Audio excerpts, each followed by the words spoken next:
하나님의 은혜와 말씀으로 살아가는 이 하루가 되시기를 소망합니다.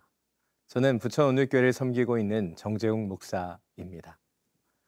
국어사전을 보면 사람이 얕은 꾀를 쓰면서 자신의 이익만을 챙기려는 태도를 얍삽하다라고 표현합니다. 좋은 말이 아니기 때문에 저나 여러분은 이런 말을 듣기를 원하지 않습니다.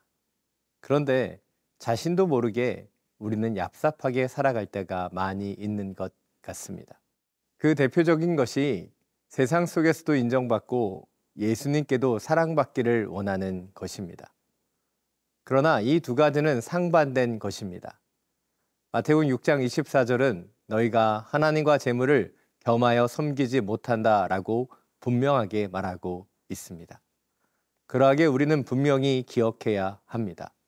세상은 우리가 속한 곳도 아니고 우리가 인정받는 곳도 아닙니다. 이 세상은 우리가 섬겨야 하는 사역지이지요. 오늘 말씀을 통해 우리의 영적 정체성을 확인하게 되기를 원합니다. 우리에게 주시는 하나님의 말씀은 요한복음 15장 18절부터 27절입니다. 요한복음 15장 18절에서 27절 말씀입니다. 세상이 너희를 미워하면 너희보다 먼저 나를 미워한 줄을 알라. 너희가 세상에 속하였으면 세상이 자기의 것을 사랑할 것이나 너희는 세상에 속한 자가 아니요 도리어 내가 너희를 세상에서 택하였기 때문에 세상이 너희를 미워하느니라. 내가 너희에게 종이 주인보다 더 크지 못하다 한 말을 기억하라. 사람들이 나를 박해하였은즉 너희도 박해할 것이요 내 말을 지켰은즉 너희 말도 지킬 것이라. 그러나 사람들이 내 이름으로 말미암아 이 모든 일을 너희에게 하리니 이는 나를 보내신 이를 알지 못함이라. 내가 와서 그들에게 말하지 아니하였더라면 죄가 없었으려니와 지금은 그 죄를 핑계할 수 없느니라. 나를 미워하는 자는 또 내 아버지를 미워하느니라. 내가 아무도 못한 일을 그들 중에서 하지 아니하였더라면 그들에게 죄가 없었으려니와 지금은 그들이 나와 내 아버지를 보았고 또 미워하였도다.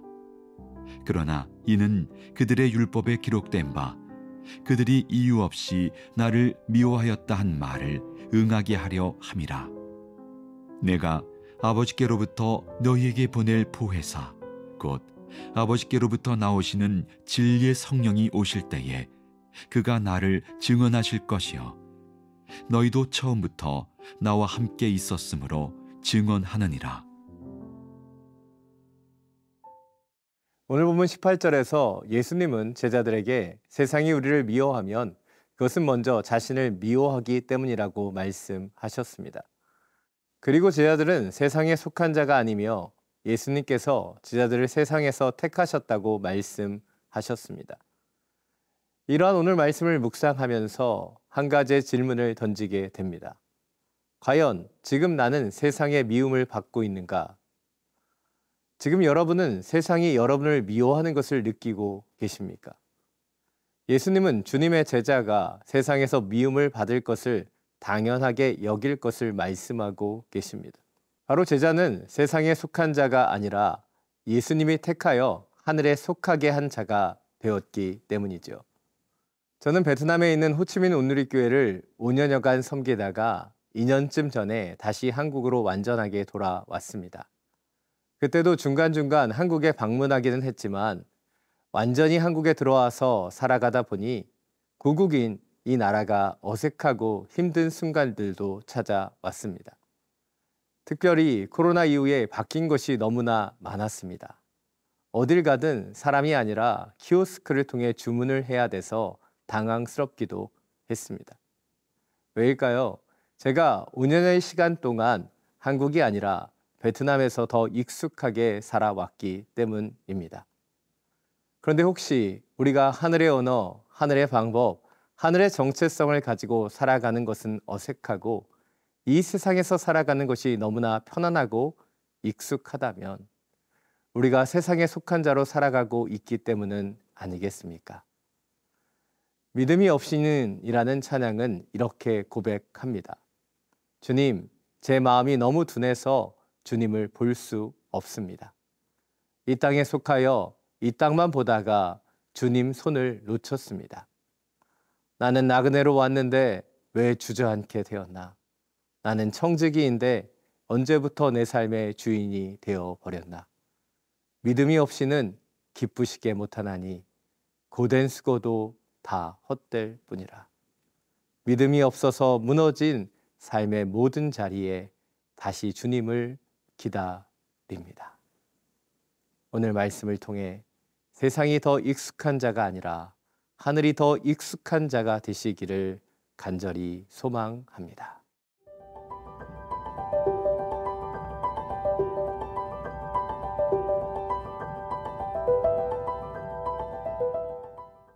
예수님은 오늘 본문 21절을 통해서 세상이 제자들을 미워하고 예수님을 미워하는 이유가 예수님을 보내신 하나님을 제대로 알지 못하기 때문이라고 말씀하셨습니다.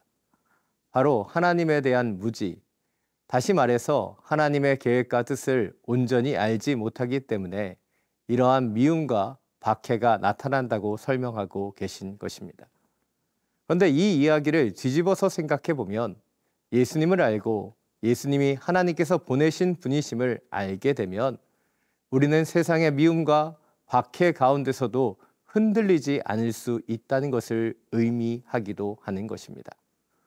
또한 오늘 보면 25절은 예수님과 제자들에 대한 핍박과 미움조차도 하나님의 선한 계획 가운데 있다고 말하고 있습니다.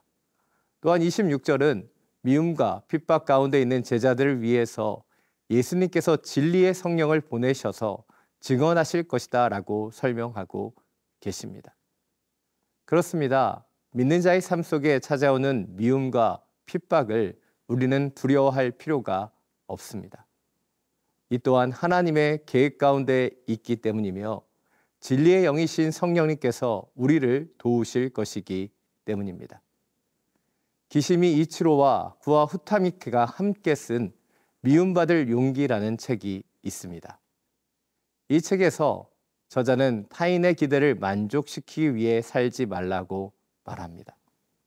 바로 세상의 인정을 갈구하며 살아가다 보면 진정한 자기를 잃어버리게 되기 때문이라고 설명하지요. 그런데 우리의 모습을 보면 때로 미움받을 용기가 필요한 것을 보게 됩니다. 때때로 우리는 세상의 인정에 집착하면서 하나님의 뜻을 놓치게 되기 때문이지요.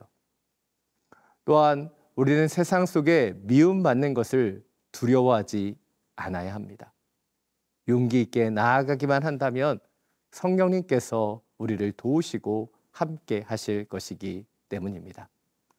세상을 의식하며 세상에게 인정받으려는 모습이 아니라 오직 하늘에 속한 자로서 하늘의 하나님을 바라보며 하나님을 의식하며 하나님께 인정받는 이 하루를 살아가게 되시기를 간절히 소망합니다.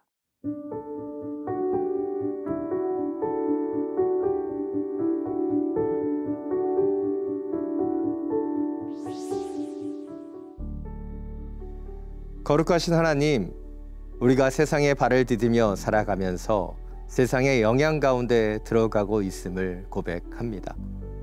다시 한번 오늘 우리에게 주신 이 말씀을 통해 우리의 정체성이 하늘에 있음을 기억하게 하여 주시옵소서. 세상 속에서 미움받는 것을 두려워하지 않는 하늘나라 백성으로 살아가게 하여 주시옵소서.